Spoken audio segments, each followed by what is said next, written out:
Hey, it's Pay and welcome to my channel. So as you guys have probably heard, Charles Manson has passed away on November 19th of this year. So if you don't know who Charles Manson is, here's a little backstory. So Charles Manson was a cult leader who coerced his followers into brutally murdering people.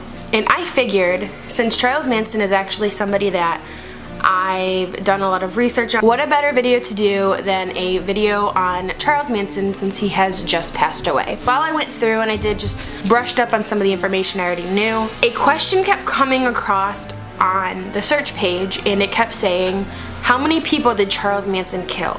Now, that bothers me because Charles Manson did not kill any of them, technically. I mean, theoretically, he was a killer. He was a monster. I understand that. But technically, all of his followers killed them. Yes, he coerced them into it, so yes, he was responsible for it, but he did not kill them. And if you guys want to attack me for saying that, I understand. I really do. I'm not saying he wasn't a bad person. I'm not saying it wasn't his fault that it happened. I just wanted to clear that up. I just wanted to go through a little bit that I knew about Charles Manson. Charles Manson, like I said, was an American cult leader who coerced his followers, or the Manson family as they were called. So the Manson family was a group of about 100 or so followers that shared the same passion for an alternate lifestyle as Charles Manson did. They did drugs such as like LSD, mushrooms. They had like supervised orgies. They did drugs. He gave lectures to them as well. Manson, before all these murders happened, he was in prison for other crimes. They were petty crimes.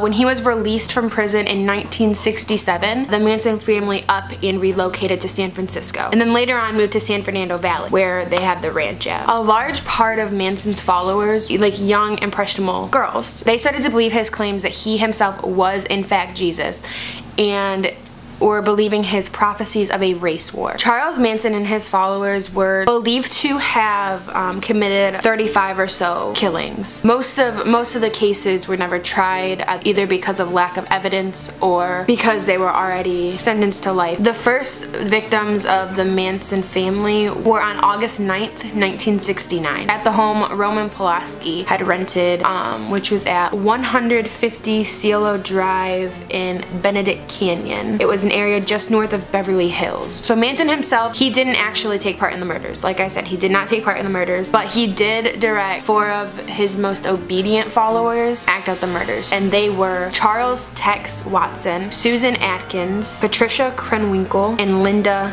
Kasabian. The reason that home itself was targeted was because it represented the show business or whatnot that rejected Manson, who, if you did not know, he was friends with a lot of like artists and stuff. He himself wrote some songs, but they never amounted to anything. The 4 that were killed in the home were the actress Sharon Tate, Wojciech Frykowski, Abigail Folger, Jay Sebring. The first victim was an 18-year-old. His name is Stephen Parent. He took care of the property and he lived in the guest house at the address. Kasabian, who was one of the followers that was there to commit the murders, she was horrified by it, that she stayed outside and kept watch and acted as the getaway driver. And she was actually one of the star witnesses at the trial. After the other 3 had broken into the house, they had gotten all of the people in the house into the living room, and then Jay Sebring was shot and brutally kicked while he tried to defend Sharon Tate, who was 8 months pregnant. During everything that was happening, so Frykowski and Folger, they managed to escape the house, but they were chased and brutally stabbed. Kasabian, during the trial, she described how horrified she was at the sight, how she seen them run from the house. They were covered in blood, injuries, and she said sorry, and I guess despite her pleas, the attacker to stop, he was stabbed repeatedly and bludgeoned repeatedly. And then Folger, he was caught in the front lawn and stabbed 28 times. Sharon Tate was 8.5 months pregnant. She was pleading for the life of her unborn child, but Susan Atkins stabbed her mercilessly in the stomach. Atkins actually said when Sharon Tate was pleading for her life, "Look, bitch, I have no mercy for you and you're going to die, so you better get used to it. And then use Sharon Tate's blood to write the word pig on the front door. And at the trial, Manson actually described the murders as very sloppy. On the night of August 10th, 1969, Manson took Watson, Krenwinkel, and Leslie Van Houten, the home of a wealthy supermarket executive, Leno LaBianca, and his wife, Rosemary. And they were murdered basically in a horrific way as well. Before all these murders happened, in 1955, between prison sentences, I guess you would say, because, you know, Manson was in and out of prison before these murders, he had married a 17-year-old hospital waitress named Rosalie Jean Willis. They moved to California and had a son, Charles Manson Jr. Willis had left with their son to live with her new lover or boyfriend or whatever you want to call it. And then she divorced Manson. Their son actually committed suicide in the 1990s. So then in 1958, Manson married a prostitute he married Leona Ray Stevens, or Candy. They had a son as well,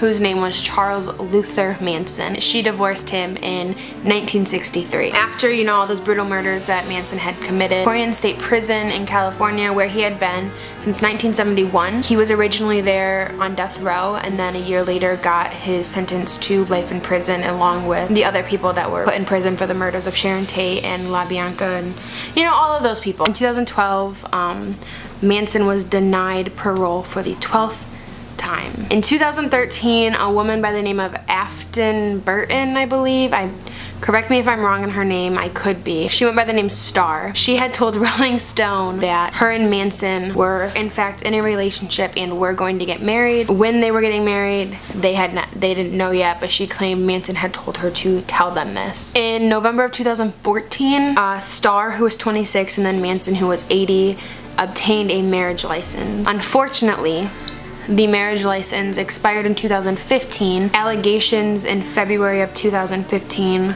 by Daniel Simone were that Star was only marrying Manson so that she could display his dead corpse to make a profit. Star had told Insider Edition that the marriage was still on.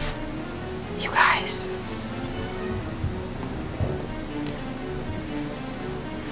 You guys, someone's here outside of my house. I can hear them. I looked out the window. I don't see anybody, but I can hear them yelling and talking. Nobody should be here. I gotta go. Okay, so my light's off, but that was fun.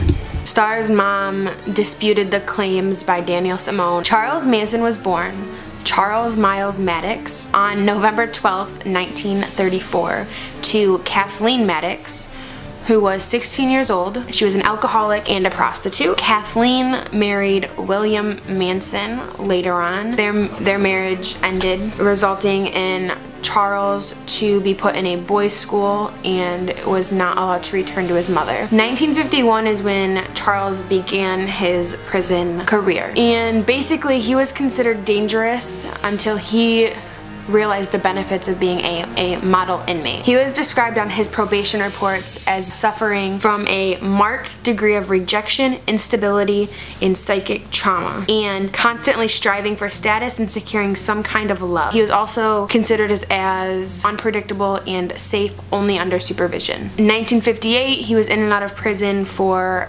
pimping and for passing stolen checks. He was sent to McNeil Island Prison, where he spent 10 years. While he was incarcerated there is where he learned to read music and play guitar. He was influenced by like art and music, mainly of that time, so like the Beatles.